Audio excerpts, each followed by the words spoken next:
এই যে আমাদের দিদি আর দাদা আর আমরা কিন্তু সাজগুজ করে কিন্তু চলে আসলাম বিয়ে কার তোমরা তো জানো ভাগ্নি। তো এখানে কিন্তু রেডি সাজগুজ করে সবাই আসলো ফটো উঠাবে না। এখানে কিন্তু সবাই দাঁড়িয়ে ফটো উঠানো, কে কার সাথে ফটো উঠাচ্ছে দেখে বুঝতে পারছো। আর এখানে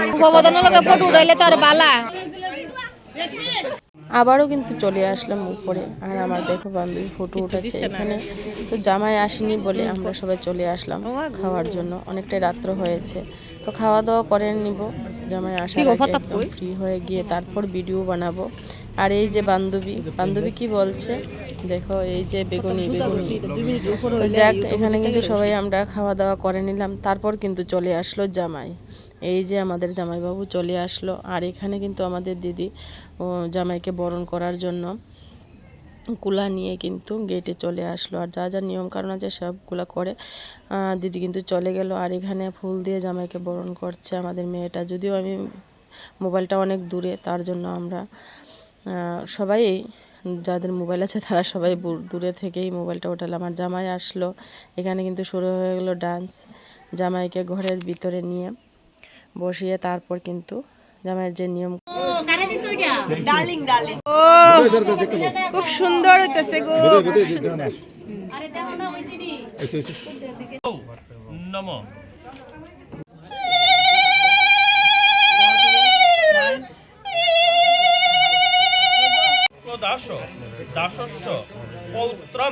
এখানে জামাই আসার পর কিন্তু দান দুবা দিয়ে আমাদের নিয়ম, আমাদের বাড়ি কাপড় পরেই কিন্তু বিয়ে হয়।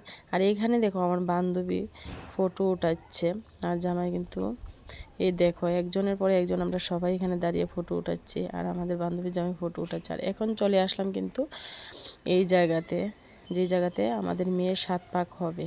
আর ও কিন্তু চলে আসলো, যদিও এতটা উঠানো যায় না, তো অল্প অল্প করে আমি উঠিয়েছি।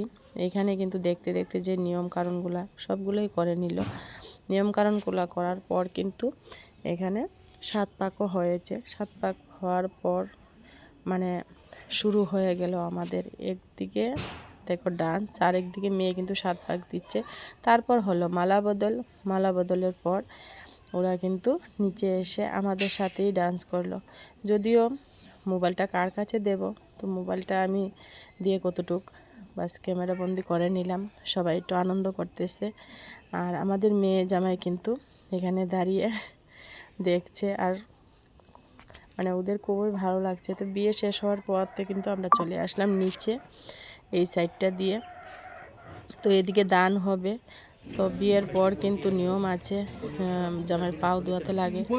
তো 2জন ভাগিনা আমাদের জামাইকে পা ধোয়ালো আর ওদেরকেও 2000 টাকা করে বকশিস দেওয়া হলো।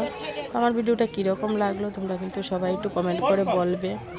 আর আমাদের মেয়ে জামাইকে একটু আশীর্বাদ করবা যাতে ওরা ভালো থাকে, সুখে থাকে, নতুন জীবন যাতে হাসি খুশি কাটাতে পারে। তো আমার ভিডিওটা কিন্তু আমি এখানেই শেষ করলাম।